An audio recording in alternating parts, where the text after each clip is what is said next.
We interrupt this program to bring you a late-breaking development. A giant rogue meteor is on a direct path with Earth. Citizens are urged to remain calm and take all the necessary precautions one would expect to take in the waning moments before the cataclysmic impact of an unyielding meteor.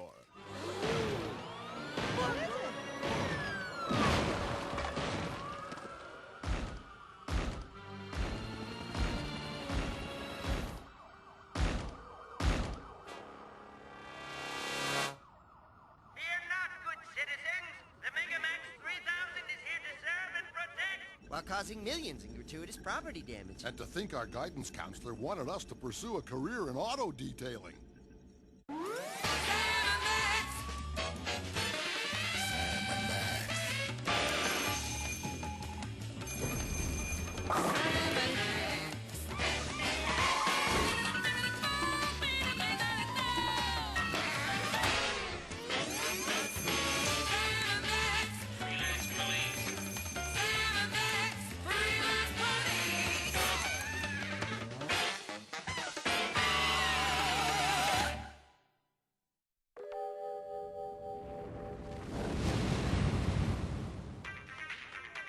I thought we had an agreement, Max. The geeks plotting freelance policing automaton can support your adorable rabbity likeness so long as I get to choose the tunes. Can't help it, Sam. The image of myself the size of a tacky airport theme restaurant has driven me power mad. Power mad, I tell ya!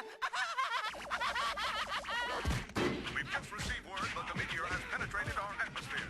All I can say is, put your heads between your knees and kiss your asteroid goodbye, because nothing short of the second coming can save our miserable hides now. There. I said it, and I'm glad. Meanwhile, over at Cape Canaveral, a team of Earth's best and brightest prepares to preserve the last vestiges of the human race by blasting themselves into space. Let me tell you something. I, Professor Sidney Schadenfreude, have handpicked these individuals to accompany me on this arduous journey for their unique, intellectual capacities. Anybody got a problem with that? Guys, I hate to interrupt, but I think it's time we use the Megamax for its intended purpose. I thought we were. Max, engage the special meteor eradicating function. Stat.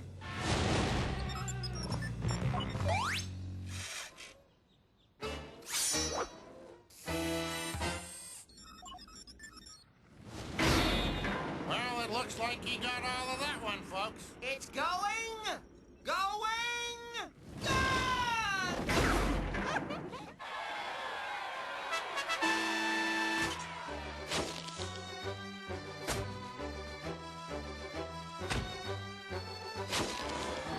Darla Guggenheek, for your selfless contribution to man and womankind, it's my rare privilege to present you, and those other fellas, these big, shiny medals of honor. Well, what do you think of that, huh?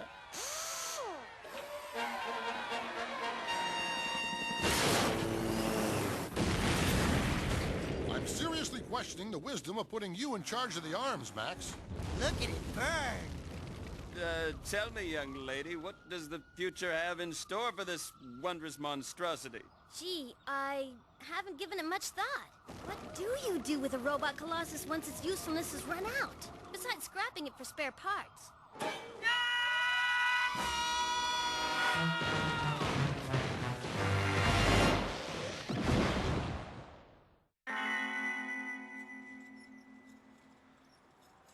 Have you no feelings, woman?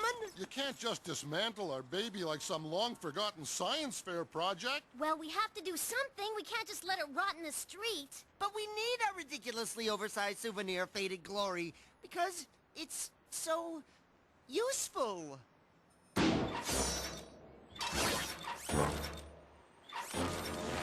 Yeah, and these are just a few of the many uses this little giant provides. Our Megamax is perfect for hauling nasty trash out to the curb.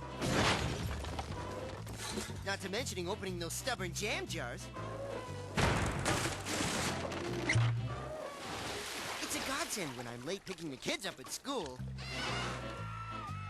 And talk about the view. Why, on a clear day, you can see almost all the way to the giant robot in the next big city. Those things are all well and good, but I think the Megamax deserves better. And you should too. Gee, I never thought of it that way. These menial domestic tasks are beneath our beloved automaton. The Megamax truly does deserve better. You mean we're putting him to sleep, packing him off to the big scrapyard in the sky? Not quite, Muttonhead. We're taking him to Japan, where it can engage other freakish monstrosities of its kind and be happy. Road trip! We'll have to stock up on high-caliber snacks to keep us bouncing off the ceiling till daybreak. No time to stop, little pal. We'll have to make do with that gross of sugar-charged treats we have stashed inside the robot's cavernous nasal passages. But that'll hardly get us out of the harbor. Courage, Max. Courage.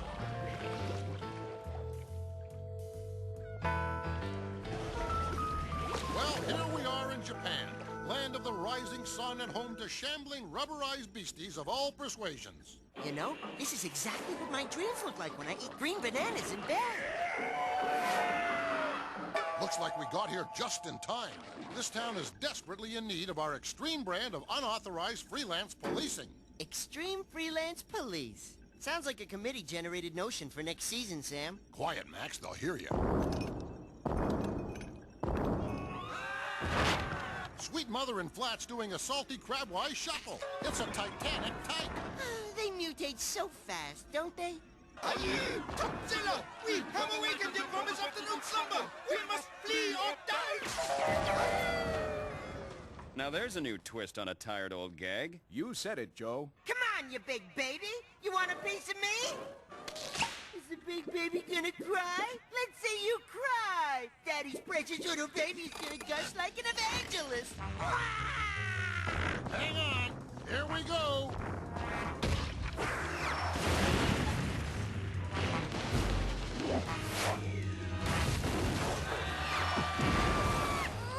Hold the phone, Max. We appear to have hit a wee snag. Check out the fine print in the instruction manual. Warning.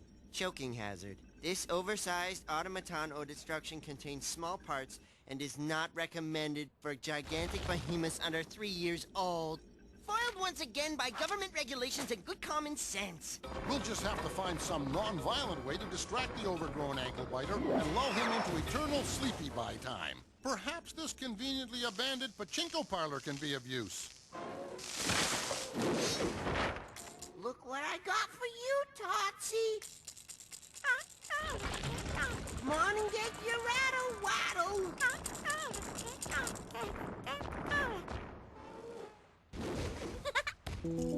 Rock-a-bye, Tootsie, or the treetops. When we trade blows, this robot will rock. When the ground shakes, this city will fall. Then down will drop Tootsie, diaper and all.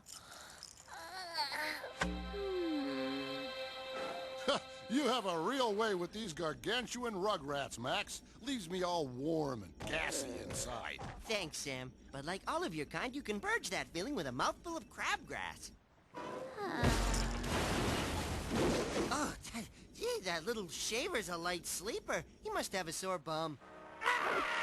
I may be shooting off my dog lips here, Max, but I've got a nagging notion that Totzilla's economy-sized hissy fit is the result of parental neglect and a premature transition to solid foods. Then our mission is clear, Sam. Ooh, that's a big nipple. Let the baby have his bottle. My ability to read Japanese is sadly lacking, Max. Are you sure that was a milk tanker? You wanted milk? Well, I'll be. It's noted Nobel laureate Professor Schadenfreude and his harem of Mensa-level attendants. Yet another throwaway gag ties directly into the A story. It's almost Aristotelian in its beauty. That's right, Sam and Max. This was my sweet revenge for the mess you made out of my survival team mission. I had dreams and desires. Not for me, but for the future of all humanity. Dreams, huh?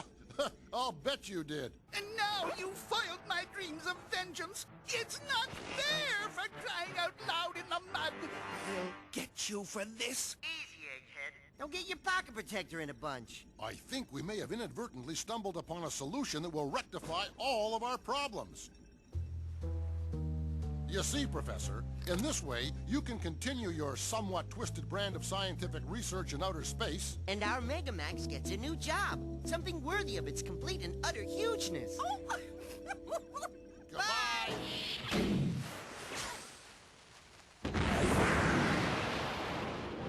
shedding a sentimental tear for a noble deed well done?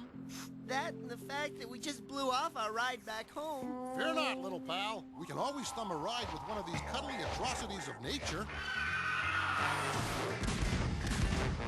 Don't worry, Max. I've never seen him shoot one of these down yet. That's good, because I'm keeping this big guy.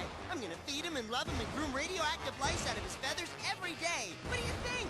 I think you're one seriously warped little rascal, Max. Coming from you? That means a lot, Sam.